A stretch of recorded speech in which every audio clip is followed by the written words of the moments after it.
Seenaa gaddisiisaa obboleettii keenyaa. Itunaaf wayyina dirma dhugaa yoonaa si waame Moolaana si waame Moolaana.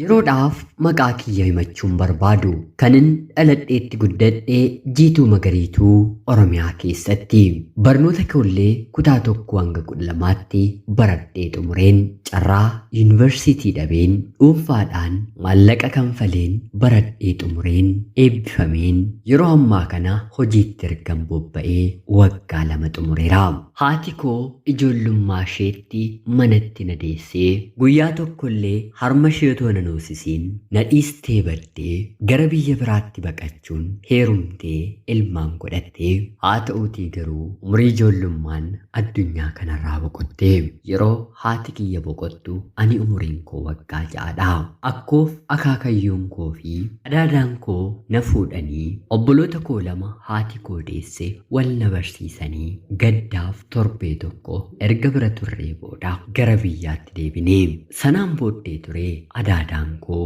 heerumtee waggaa 7 guuttee haa ta'uutii garuu dhala dhabnaan abbaan manaan ishee dhiisee deeme kottu sin guddifadhaa mucaan obboleettii koo mucaa koodhanaan jettee ofitti na fudhattee na guddisuu eegalte. Abbaan manaanis ishee dhiisee irraa deemeera mitiiree galii homaa waan tokko hin qabdu. Dura inni qotees horii bitee gurgurees ishee jiraachisaa ture. Erga dhala dhabee garuu warrii fi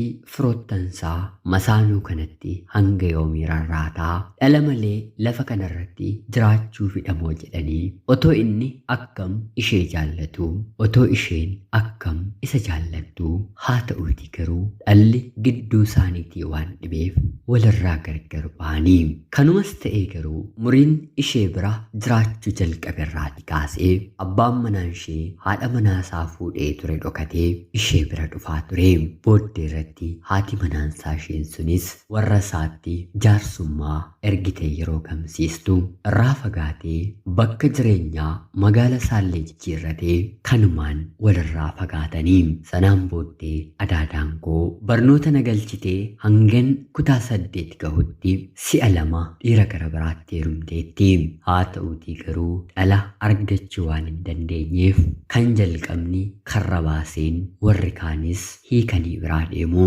Booddee irratti kanaan booddee umriin kiyyas deemee waan jiruuf heerumnis nagahaa jettee dhiira ofirraa dhorkitee anumaan jabaattee barsiisuuf mudhii ishee hidhattee natti kaate.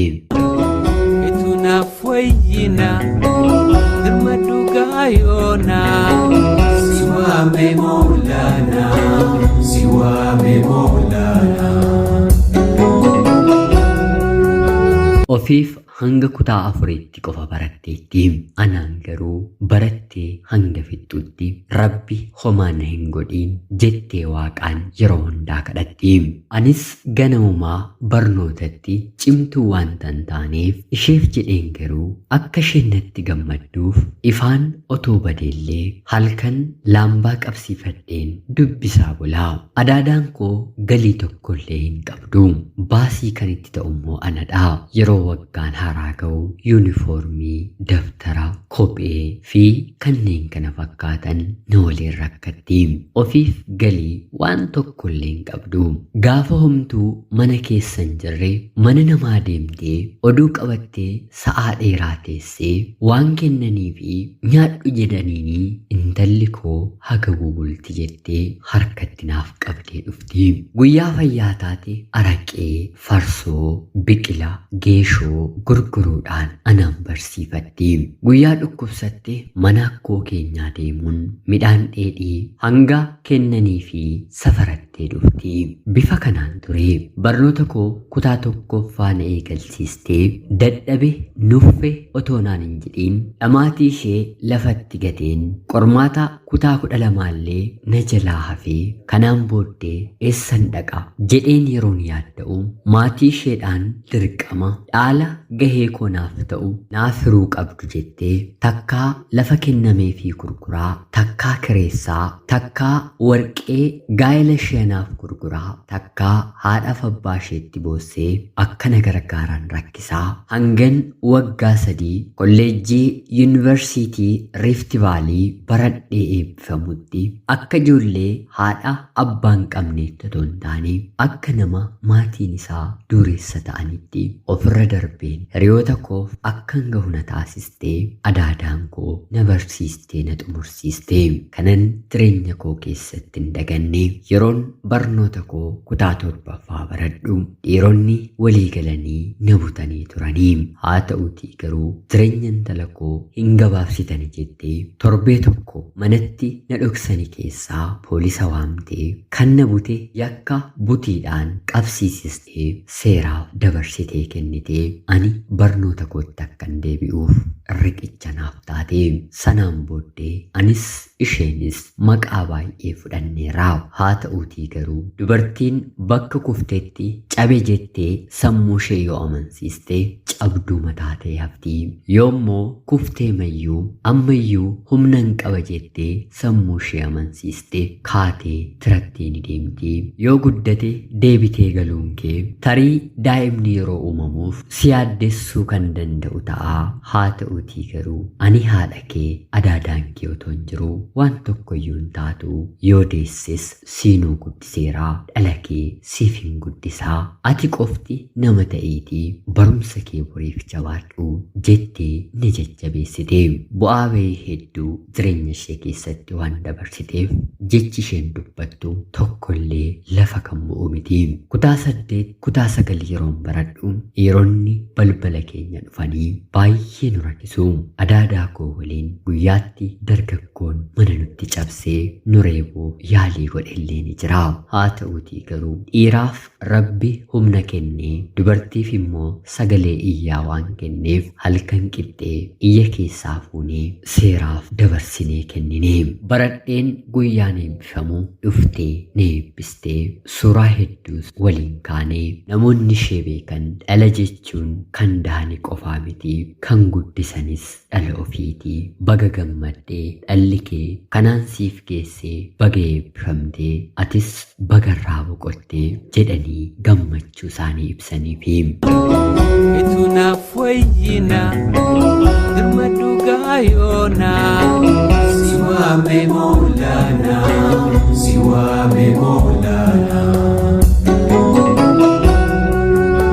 ishiinillee baay'ee naaf gammaddee mimmaan gammachuutiin waaqayyoon galateeffachaa guyyaa sana dabarsitee bifa kanaan anis gammadeen eebba kiyyaa ergan xumuree booda baatii 2 ganna galeen adaadaa koo biratti hin dabarsee haa ta'uutii garuu haalli ishee hundi akka duraa anaaf ta'uu didee akka durii humna na jalaa dhabdee deemtee waa fuudhuu hojjechuuf nuffuu eegaltee anis maal taateetii jedheen yeroon gaafadhu hanga kanaatti jiraadheeraa kanani jiraachuu fedhus guyyaa eebba kee arguu fi kanaan booddee rabbis nan jiraachisu anis sababanittiin jiraadhu qabu jettee garaa na hammeessuu eegaltee anis otoo ittiin dheekkamuu maalii hojii qabadheen rakkoo kana keessaa si baasa jedheen barachaan jiramkii olmaa kee fixeettaa amma yoo rabbi jedhe dabareen kan kootii olmaa kiyyatu hafee nama olmaa nyaatu kootee anaan hin hambisiinii jedheen ishee kadhadhaa haa ta'utii garuu jechoonni isheen natti dubbachaa turte abdii kan na kutisiisanii otuman ishee jajjabeessuu eebbifameen naannoo baatii 6 booda qormaataaf gara magaala tokkotti ni malee qormaata sanas akkan darbe gaaffii afaanii yookiin immoo intarviiwudhaaf akkan of qopheessu natti manii anis gammachuu kana bilbileen adaadaa kootti meen firii qormaataa eegaan otoo jiru dafi koottu adaadaan kee laafteetii jedhanii jedhanii natti dubbatanii gonkumaa kana waan hin eegneef akka ittiin konkolaataan kuta dhufee guyyaama sana manatti galee hin beeku. Yeroon bira ga'u nama baay'eetu mana jira. Firoottan keenya kaleessa mana ishee hin dhufne hunduu mana guutaniiru. Dhufee bira gaheen ija isheedhaan humna qabduun takkaa ol jettee erga na ilaaltee booda anaa maal taate jedheen imimmaan hirqinfachaa ishee gaafatu dhaqni ishee qorree kanaan guddisee kon dhabee adaadaan koo bakka yaaduun nageessee otoo nan hin dabarsiifiin sa'aatii 11 nama oolmaa nyaate namtee addunyaa kanarraatii dabartee kanumaananis qullaatti nafee kaayyoon barachaafiin ture duubatti na jalaa deebi'ee yeroo dhukkubbii sammuu koo keessaan banne yeroo hundaa fuuldura kiyya dhaabbatutu natti dhaga'amaa oolaa. Torbee adaadaan koo boqotteetti hojiif dhufeen akkan qacaramu baankiin irratti hin dorgome bilbilee natti mee maalan godha gammaduuf gadda haadha koorran jira gadduuf immoo akka ani argadhu isheetti dhaga'amee mul'ata argiteetu anaan dhiistee deemtee otuma miindaa baatii tokko ana waliin fayyadamtee baay'ee natti tola ture. Haa ta'utii garuu adaadaan koo kanaafillee naan geenye akka dhala isheetti hedduu na waliin dhamaatee dhala ishee dhugaa na godhattee haadha koon ol na jaallattee ija firaa nama tokkollee otoo nan argisiisiin na guddistee na barsiifattee kanaan erga na geessee booda anaan dhiistee deemtee rabbi lubbuu ishee jannata siif haa kaa'u naan jedha. Ana obboleetti keessan Jiituu Magariituu Oromiyaa keessaati.